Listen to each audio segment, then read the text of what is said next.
All right. Well, welcome to another Placing People First podcast. Before we meet today's guest, let's give a shout out to our sponsor, Bridging the Gap Recruitment. BTG offers recruiting and executive search services. Their team of recruiters have decades of experience with thousands of placements. They're always recruiting. If you're an employer, they may have qualified candidates ready for placement. And if you're looking for a position, make sure to send them your resume as they will actively market you to potential companies. They also offer a 7-day guarantee. They guarantee to have qualified candidate to you in 7 days, or you save 50% of the placement fee. You can find more about Bridging the Gap at bridgingthegapus.com. Let's jump straight into today's guest. Kevin, thank you for making time for us. Why don't you tell us who you are and what you do? Hi, my name is Kevin Badger. I'm CEO of Pel-State Services. We're a oil and gas service company that primarily works and operates in the Permian Basin, the Eagle Ford Shale, and the Haynesville for the most part. Do a little bit of work in Ohio, but we're a bulk fuel distributor and lubricant distributor. Awesome, man. Well, thank you again for taking time. I know you're busy and cramming through all the end of the year stuff. Obviously we're focused on people, so let's talk about it. How many people are in your organization and what kind of positions do you have? So currently we're manned at about 100 people, 120 people, ranging from me down to the truck driver. We got about a 6 or 7 person accounting group in Shreveport. We've got middle management at each location, help manage the maintenance, the personnel, just the day-to-day challenges and opportunities and getting the work out. And then it ranges with the work. We'll have another 30 to 40 drivers, frac crewmen, and mechanics and so on and so forth. So we're at about 120 right now. Love it. And a pretty diverse skill set. There's a lot of different things in there. I know we talked about logistics and transportation, but you also have the accounting and the billing and the customer service and the sales. So you're playing in a lot of places and it requires you to find different talent. Right now, how are you finding people? What's that process look like and what's working? Well, I'll tell you, it's probably my biggest challenge that I have in the company right now. You can look anywhere and find articles written about what the labor market's doing right now, and how the generation of young folks that we used to hire pretty easily are either not as readily available. We haven't really put our thumb on it. Some of it's they got the taste of staying at home, in my opinion, and working for that, and they've found different avenues to generate income. So that's definitely been a challenge from especially the CDL driver type population. And so we're seeing a little bit more. At the end of this year, we were able to recruit and bring people, but it's always been a challenge just recruiting those guys. But it's even more so. We used to carry 25 or 30, now we're carrying say 15 total, and maintaining that 15 is a challenge. From making sure they have enough work, but not too much work, making sure that you cater them. So that's a tough population. Similarly, we've had challenges over this year. We've stabilized a core group of our sales team, but though picking up qualified salesmen that are willing to go out and hunt and work for within our company is become challenging in certain areas of our portfolio. So, from an accounting perspective, we've gone through a very tough year of transition where we didn't have the right person at the end of 2020 she did pretty well for us, but we came to a point where we didn't make a change. We made a change, and then somebody came in 6 months later and stole him. My CFO, who I promoted, he got picked up after about a 2.5 month recruitment, and he was with us for about 5 months. And so luckily we had brought somebody in under him who was really the long-term target, and she's doing fantastic right now. So, if I'd be lying to you if I'd tell you that recruiting and stabilizing the workforce right now is a challenge. Well, and everyone's in the same boat. So it's I guess refreshing, right? That let people know like, hey, no matter what size company you are, you're probably facing it, right? And it's okay. Now, you did mention one thing there I thought was interesting, and you talked about having someone ready for a position, right? Like you hired a top level position, but you were grooming below that. So Sure. talk to me about that. Is that a best practice that you? That's absolutely. I find that when I took over in the CEO role, I didn't have the level under me built fully adequately. And look, you got to spend some money on that, and you gotta spend time developing if you've got them internal, or you got to go out and find them. Um, but it's I've spent probably the last 2 years since I took over CEO. Well, I guess I'll look at that. It's 3 years almost now, but um, of really grooming my director of sales and director of operations into people that I can fundamentally take my hands off what they're doing on a day-to-day basis. And my internal trigger of when something's not working is when I'm having to get involved in tasks that shouldn't be mine. And occasionally that's fine, but it's just a sign to me that potentially either they're not picking up what you're not giving them clear guidance. It could be on you, and them understanding the priorities of work that you want them to work on, um, or they're not cut out for that role, and you've got to make a change. So what I'm seeing in my company right now is under them, they're in the same challenge right now of developing and grooming people below them, so that and the ultimate goal for them and then for me is to elevate what we're looking for, and if I would love to be saying that on a day-to-day basis, I'm looking 6 months out at least, if not, 9 months or a year, even to certain cases. And we're getting there to that point, closer to that point, but the day-to-day still comes up and bites you, which that's probably never going to go. But I read something, I forget the article, where it says a board CEO might be a really effective CEO. Mm. So if you have the right people underneath you kind of doing the day to day, it allows the senior leadership and the ownership to actually focus on thinking for the company and steering that big ship that's going down the Panama Canal, where you start turns, you know, hours before the turn even needs to happen. So that's really the goal for me from a management perspective, is to develop each level so that we can continue to elevate and grow. And that's great. So talk to me about ownership. So when we empower those, right, in whatever position, how do you give them ownership of that position so that they can step into it? What are some things you're doing to empower that person? Well, this is, and we didn't talk about my background, but I'm in this recorded session of it. But I'm retired military, and I think that there's a lot of the things that some things don't translate. A lot of the management and leadership expertise that the successful Army, Marine, service officers come out with typically is leadership, management skills, those sorts of things that they're just those intangible, you know, uh, qualities that a good military leader brings up. And one of the things that at least the Army, I'll speak from my experience, uh, took on, and they used a term called intent-based, operations. So as fundamentally is if I can give the priorities of work, give my intent, provide kind of a best vision for an end state goal, um, and then give them the parameters. Trust is a big thing in my company, and so if they can't work within the boundaries I set with the end state goal, I don't care where they end up in that area, as long as it's not immoral, illegal, or whatever, and they stay within those boundaries. I don't care how they get there, and then I'll just structure an appropriate amount of venues to update how we getting towards our goal, and setting up that strategic plan to where you do have those milestones, you do have that end state identified, and then wherever they are in that line, I call it a line of work. Wherever they are in that line of work for that project, they're either on track or off. And that's where I do a lot of assessment is, does this person have the skills to kind of complete without me sitting on his shoulders barking at Love it. so that's how I run my organization. And when I can't do that, I know I've got a problem that I've got to solve. And you said a key word, right? Trust, right? Mhm. You've got to give them the guidelines. You got to tell them, here's the end goal, and don't hit the walls, right? Right. But I love that you said trust, because I think often, leaders get stuck in that mentality of like, I can do it best, or I know best, or some of those things. And it's like, well, you can't build an effective team if you're the smartest person on the team, right? Like, that's not going to work.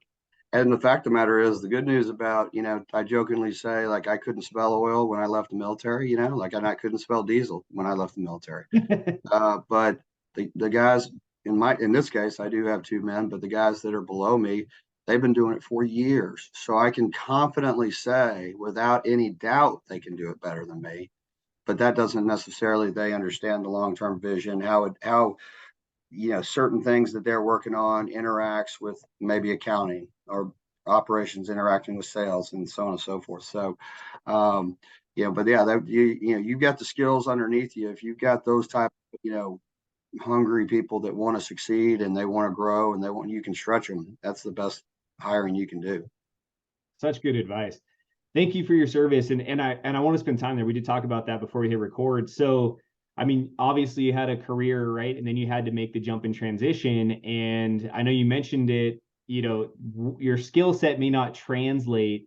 And one thing you said I thought was really interesting was language. And you mentioned it twice. You mentioned it as you guys are expanding your line of service, and you mentioned it as you were trying to jump into the civilian world, right, or the business world. So talk to me about that transition. How did you navigate that, and what recommendations do you have for those who are trying to? Sure. No, it's a huge leap. I mean, some people transition more difficult than others. For me, I hit the 20-year mark, and I was a tank officer for about 14 years, and then I had 4 deployments since 9/11, and then I got injury, not in combat, but I'll just be clear that I'm not trying to gloat of anything. It's sports injury at the afternoon league game, and old soccer ankle gave out, but it forced me into become a strategist, which is a small branch in the Army, which was a good transition thing. But when I hit 20, I was done. They've got their pound of flesh, I figured, and it was time to move on. And some people get out and they're not quite emotionally ready. I was, and I wanted to jump into the civilian market and not be a DoD contractor. Not that there's anything wrong with that. But what I found was I'll never forget, like, seriously, my boss was looking for a VP of operations, the boss at the time who was interviewing me. And he said, this happened on the first phone call. And I was like, why did you say that, Kevin? He said, he mentioned EBITDA. And I said, yeah, can you tell me what that means? As opposed to, like, I can't Google, right? But that was a mistaken interview, but maybe it wasn't. But he wasn't hiring me to be a financials expert. He figured if he's smart enough to learn, he'll get there. He hired me to run operations, which translated very good to my skill set coming in. But the language was different. And, the language I mentioned in our previous is, for those getting out, whether officer or NCO or even junior enlisted, just right there, I said a word that some people might not know what an NCO means, and so you've got to figure out how, especially on a resume, how to translate those. And let me give you an example. So if I was a company commander, you see behind me in my home office, I've got the guide on of my company from Iraq that I led. If I were to put company commander of 63-man tank and infantry company, served in Baghdad, Iraq from 2004 to 2005, and then a couple bullets, what we did. How does that translate to a company who makes money? And their goal is making money. Our goal was, dealing with bad guys and breaking stuff, and now it's build and make money. And so you've got to be very diligent about translating. And mine included, but I see very rarely when I'm taking people's resumes from the military, that ability that they've really spent the time and studied, or asked somebody who knows, what does it mean to have inventory of $150 million worth of equipment? Well, you've got to translate that into managing, say, a rolling stock fleet and all the tools to minimize the cost of replacement parts and stuff, and so you've got to put it tangible. You've got to put it in their terms, or, telling somebody you got 2 Bronze Stars really doesn't matter. I mean, it's a great story. It's great coffee talk. But unless you're wearing a Medal of Honor or Silver Star, it's not going to make them any money. So I say that was the biggest leap for me. Is really the mission had changed. One of the mission had changed from service to country and developing people of leaders of character and blah, blah, blah, and all that, to maximize profits for the investors and the shareholders, secure the company's business, the company's employees' jobs, and provide great service to a customer base to grow and maintain. They're just different mission statements. And so, take notes when people are talking, take notes. And when they say an acronym you don't know, go look it up, study it. And just understand that when you leave the military, you've got to completely change how you look at, certain aspects. So I don't know if that answered your question, but.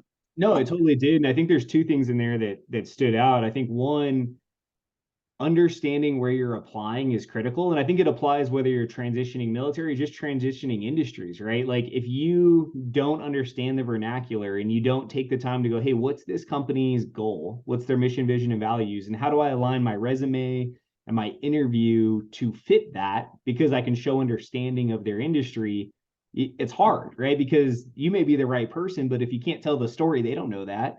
So I thought that was a great takeaway there. And then when you talked about the resume, right, like actually taking the time and being diligent and looking at, what does it say? What are the bullet points and how do we translate it?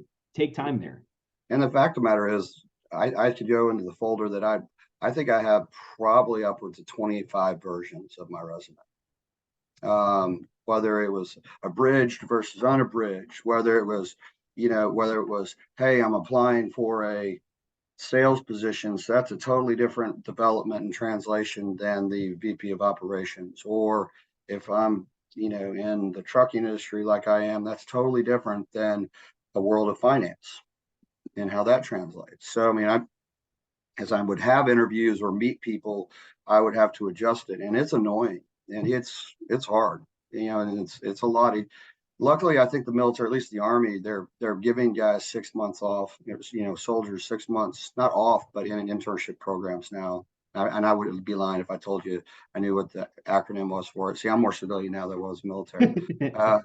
But as opposed to when I got out in 16, they worked me till I said I've got to get out and go do some. I've got to spend some time transitioning here, or it's gonna be hard. And I don't want to spend my entire retirement leave chasing a job. I'd like to kind of get most of it knocked out and enjoy my break. But yeah, it's a tough transition. And then that's not even going towards that's the kind of business side of the transition. The other side is, are you emotionally ready to really transition?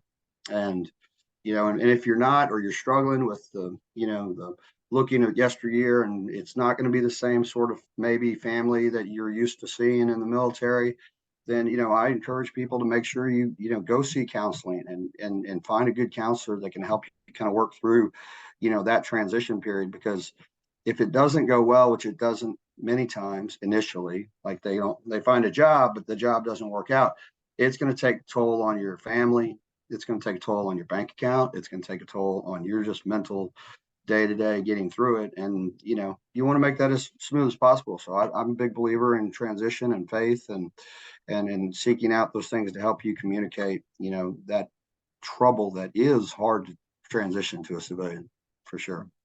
The multiple resumes, awesome recommendation. A lot of work. Everyone hates writing resumes. But you're right though. If you're applying in different verticals, markets, positions, right, your cover letter changes, the language changes, what you're highlighting from each thing you've done probably changes. And so yeah, it is a lot of work, but it probably helps, right? It helps get you across the finish line and stand out. And I will tell you, I think it's pretty common. If somebody spends more than 45 seconds on your resume, they're digging really hard. So you've got to make it short, concise, and clean to where they can pick up on, that's a good point. That's a good point. That's a good point. Where'd they go to college? Oh, they got a master's degree? Okay, great. All right, let's get that person on the phone, because you're going to dig out of them what you need to, and you don't have time. Most people don't have time. Excuse me. I thought I turned everything off. So anyway, yeah, so that's where we're at on that. Well, Anyway, the mental, I was saying, so let's talk about the mental side. And yep. I always like to do the give permission section. And it seems to come up in the interview where there's like something we need to give permission for. And if you're listening to this, like, I think the takeaway from that moment is give yourself permission to seek that guidance and help if it's uncomfortable, if you need help. And again, it's not just military transition. Like Yeah, there's a lot that comes from, COVID, right? You may have been terminated from a company you were at for decades. right. Mentally, you have to reevaluate your worth and your transition and your value to your family and understand that prior to going in and trying to conquer a job. So permission granted, go get the help. It's okay. It is Yep. okay to get help. Well, I mean, you got, find a mentor, ask the person you want to be a mentor, formally ask them, will you be my mentor? Because there's work involved in being a mentor if you're going to do it right.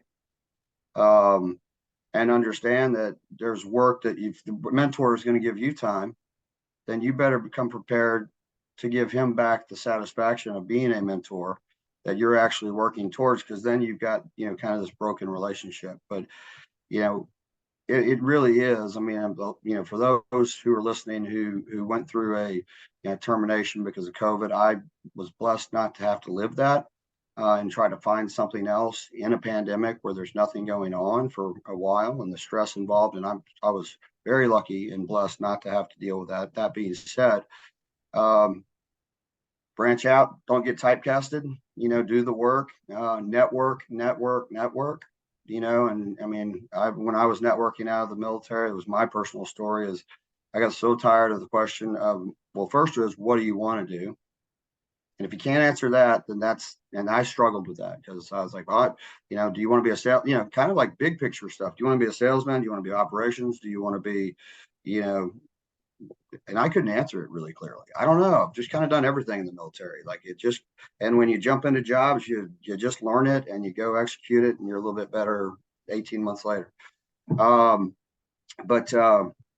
Yeah, I mean, really studying and talking to people and using those tools to get you there, and just be humble because you might have to take a pay cut to grow again. And if you're that good, but the pay's not there, then you just understand show them that you're totally worth it and you'll get there quickly, in my opinion. Let's talk about networking, because I know that is actually a really core to your story, right? It is how you were referred and connections were made. And that's my whole business is networking. So anytime someone brings it up, I got to go there a little bit. Yeah, sure. So how important is it to have the relationships, not just send out the resumes? Well, so I learned, like, going through this process, I just, there's different techniques that I learned going through that people told me. One is, open yourself up. You're going to have to tell your story 150 times, but you never know the hand you're shaking is going to be the one that feeds you. You're going to have to play golf rounds, which is not punishment. But if you're talking about what you've done for 20 years, it's 4 hours being trapped of, the same story over and over. Countless breakfasts, lunches, dinners, you name it, going to people's sons' games and that sort of thing. But one of the things that a mentor of mine told me is, like, make sure you keep up with them and, keep a roster of those people who helped you. And once a year, at least once you're a few years out, send an email BCCing everybody so nobody can see who's on it, and just say, hey, team, if you're getting this, you helped me get my first job out of the military. I want to give you an update. And you'd be surprised what great satisfaction that gives people to hear that somebody they helped, in a place that they likely were in themselves at some point in their life, is not only succeeding, but is kicking rear end, and they were part of that transition. So that's just a huge part of ongoing. And if you abandon that technique, that when you find yourself, either you want to make the transition to another role because for whatever reason, you're no longer getting along with the boss, or it's just time to make a change, which is an affliction all military people have. It's like they get itchy at about the 3 or 4 year mark, because that's how we do jobs in the military. You only have a job for 2-3 years and then you go do a new one, or you move, or life circumstances change, in the negative, when somebody in your family passes away or gets sick or divorce or whatever, and you've got to move on. So it's really handy to keep in touch with those network friends when you need that lever to pull. Love that. And I love that you talk about, there's 2 takeaways there I want people to hear. And if you want to re-listen, I would listen to that answer again. The first was, it may not be the person you're talking to, it may be someone they know. That's a huge part of it, right? I think often we judge the conversation by the person we're in front of, but we don't understand, like, well, that person has a network and a family and connections and referrals and resources. So it may not be them directly, but they may open the door. And then I love that you talked about the follow through, right? Like, let's make sure we're staying in touch with those relationships. because if they help you, they want to hear the story. And at some point, they may have an ask for you and you can give back, right? You might be able to help build that relationship that way as well. So love that. Thank you for sharing that story. And I appreciate that you're willing to talk about the transition, because I think it's hard and people need to know, hey, it's possible. So talk to me about conflict. And this will kind of be our last question around staffing. So how do you deal with conflict in your organization? What's your approach to conflict? It's inevitable, because at the end of the day, we're a social organization. Even if your company is the biggest high-tech company in the world, you've still got humans that are pushing buttons and making things and working together. So conflict is inevitable. I'm going to hit this on a couple different directions. And so sometimes conflict is good if it's harnessed in a positive way. If it's, it's when it gets to a toxic conflict that leaders have to step in and figure out. Here's one of the challenges I think some people have is, if you're a conflict avoider, and you should know that, you should know and just look at yourself and say, if I don't like conflict, and I typically avoid it because that's the way my parents raised me, is this, we buried under everything. This is me, actually. Everything just got kind of buried the next morning. Nobody really dealt with whatever happened the day before. And it was kind of, and then when conflict happened as an adult, I was like, oh, it feels uncomfortable, whereas my wife today has, their family would engage things. So like, it's funny how different people are, but know who you are. And I'm conflict avoider to a pretty good degree.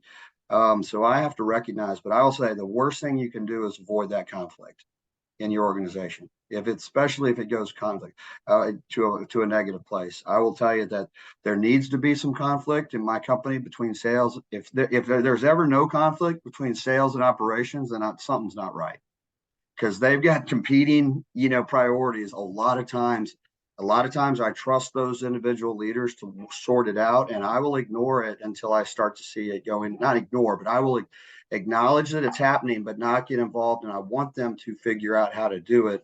And then I tell them, hey, if y'all need to, throw the yellow flag and say, hey, we need to then don't let it take to a negative tone where it becomes personal. And in whatever level you are, if you can't get beyond it at your level, then you got to raise the bar and let whoever's in charge of the both of you listen to both sides and make a decision to see why we can't resolve it. But not dealing with it, it will metastasize and get worse and become very, very bad for your organization. Dealing with it too early may prevent the output that is going to come of a proper resolution to that conflict. So if you go put an umbrella on it, in my opinion, and say, I'm going to fix it, then you've just prevented potential growth of those subordinates who are having it. But knowing that instinctual, okay, it's getting a little bit, the emails are getting a little bit more caustic. The phone calls, I'm starting to hear from third parties that there's something going on. And, the timing of insertion of a leader is key in managing conflict. So that would be kind of my initial answer. I don't know if that's gets any itches of yours on that.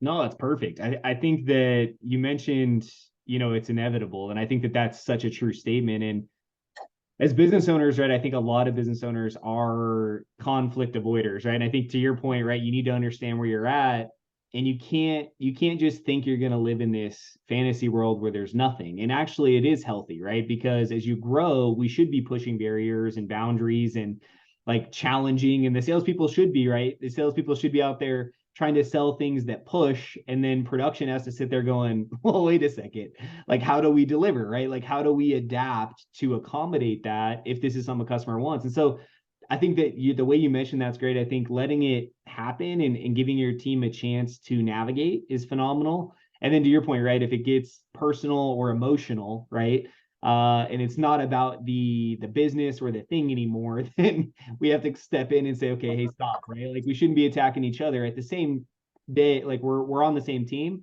and we're going the same direction, right? And so it can't be personal. So I thought that was great too. Yep.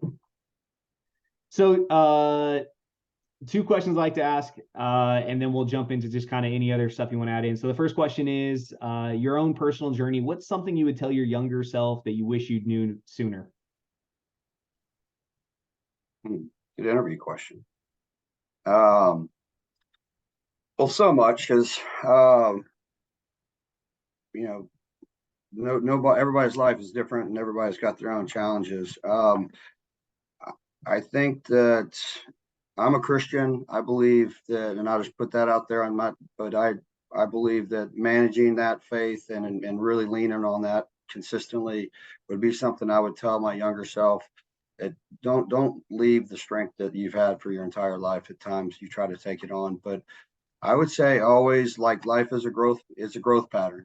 And so, read a book a month. And if you hate reading, get an audio book a month and jump into really awesome, super boring books about management styles, and then pick up some history book and read a history book. But just the reading and the kind of desire to continue to grow, because I think that when you start believing that you've arrived, you've gone down a really bad path. And you don't, like, I try to read anything from business books, and I try to get a book in a month. I travel a lot, so I kind of can convene. I can get some airplane time to read and stuff. But if you're not reading and probably studying, you're not growing. And volunteer, like, last thing is, like, volunteer for interviews. Even if you don't plan, like, go try to, like, keep doing interview questions so you don't stumble like I did just a second ago when you said, what would you tell your younger self? And I didn't see that one coming, but that's a great question. And that's something that, like, do you do any reflection in your life? Kind of ties into growing. Is, last week I gathered all of my sales team and my operations leadership, and we spent like 12 angry hours in a room looking over the past, and where did we succeed and where did we have challenges, where did we fail, and do you ever stop and reflect? And so it really wasn't just planning for 23, it was like trying to force reflection on the previous year, good, bad, and ugly. So that's what I would tell you. Love that. There's a few nuggets in there, and one of them transitions to my last question I always ask, which is give us a book recommendation. What's a book that you love or think everyone should read? Hold on a second. Let me see of my stack of books from in here. Well, if you're from Texas, I would read Empire of the Summer Moon. And that is a really great book about the history of the Comanche Indians. And then I personally love this second lessons on war and leadership. And then I'll tell you the author. There's a couple of them, but the On War and Leadership breaks down. Obviously, I'm akin to having military in my life, but that's by the words of combat commanders from Frederick the Great to Norman Schwarzkopf. So it covers a great deal of Civil War era. So if you like history, I tend to love history because if you read it and think about it, you're seeing patterns today that happened 200 years ago, 500 years ago. It's not like we're doing anything new. We just have different tools. So I believe in looking back at history as a tool for future behavior. So I happen to have a military background, but the author of that book is Owen Connolly. Love that. And I love that your recommendations, I love recommendations that aren't typical. And don't get me wrong, like, I love Think and Grow Rich and, How to Win Friends and Influence People and all the traditional business books. Like, I love those recommendations, but I love that you talk about history because it's relatable to you and it's something you can get into, but you read it with intent.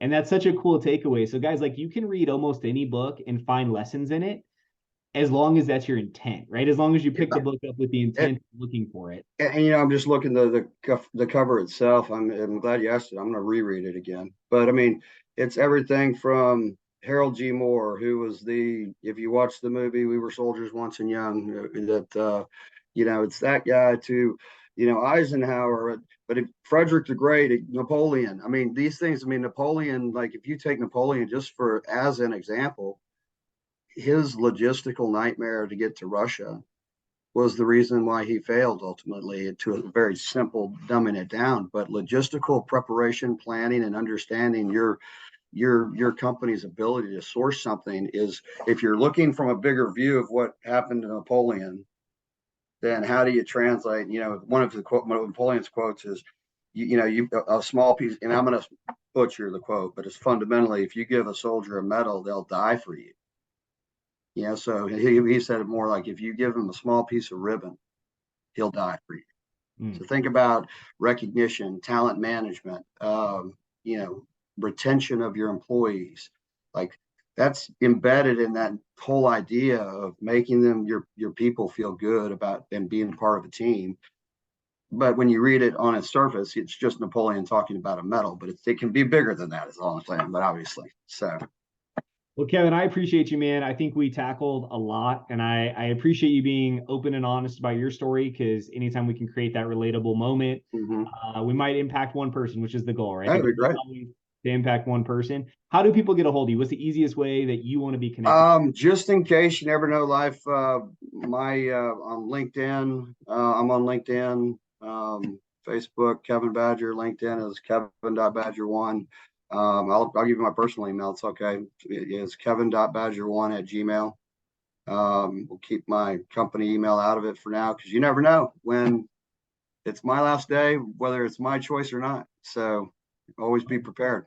And if you guys served, and if you're on that journey, I have a feeling, just listening to Kevin's passion and heart, I have a feeling he'd be willing to take Absolutely. and talk to you. If there's listeners out there that are translating out of the military and that, want to talk, I'd be more than glad to, kind of schedule you in and help the transition, because it's not the easiest. Well, Kevin, thank you again for your time and your willingness to share your story and journey. And you're welcome. if you guys want to connect with him, please connect. And this is going to be a memorable interview. And I love the military piece. So thank you, Kevin. Great.